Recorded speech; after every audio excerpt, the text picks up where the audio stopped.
Je ne te parle pas d'une chose que tu n'as pas besoin de Si tu savoir. veux, qui est le père du bébé? Qui est le père? Dis-le-moi! Tout a commencé parce que Cindy a tombé amoureuse du petit ami de sa meilleure amie. Mais cet homme ne la considérait que comme un outil pour satisfaire ses désirs. Quand leurs amis ont découvert leur liaison, le garçon a menacé tout le monde de violence pour qu'il garde le secret. Mais Cindy a tombé enceinte par hasard. Devant les questions pressantes de son père, elle n'a d'autre choix que de mentir. La malhonnêteté te ronge de l'intérieur. Tu crois que le mensonge résoudra tes problèmes? mens pas. Ne m'interromps pas quand je te parle. Je t'ai mieux éduqué que ça. Je ne te parle pas d'une chose que tu n'as pas besoin Si de tu savoir. veux, dis-le-moi! Heureusement, sa mère a interrompu à temps pour éviter que le conflit ne s'aggrave. Finalement, Cindy a pu se décharger de son fardeau. Avec l'aide de sa mère, Cindy a décidé de considérer sa fille comme sa sœur. Ses parents lui ont trouvé un travail de gardien. Un jour, elle a découvert une tablette coûteuse. Elle a décidé de l'offrir à sa sœur Monica pour son anniversaire. Pour célébrer, elles sont allées manger des glaces ensemble. Mais à peine qu'elle soit partie de chez elle, sa mère a découvert des photos inconnues dans la tablette. Elle a compris que sa fille mentait à nouveau. Le soir, Cindy a été sévèrement réprimandée par sa mère, parce qu'elle avait passé du temps à goûter de nouvelles drogues avec de vieux amis, laissant Monica attendre dans la voiture pendant 5 heures. C'est ma fille et je fais ce que je veux avec elle, alors ne me prends pas le chou.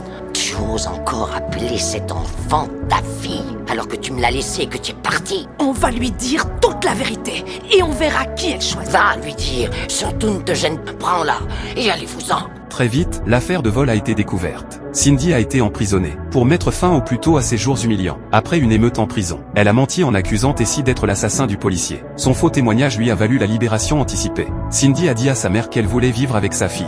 Mais sa mère lui a demandé de se redresser complètement. Finalement, Cindy a retrouvé la liberté. Elle chérit chaque instant passé avec sa fille.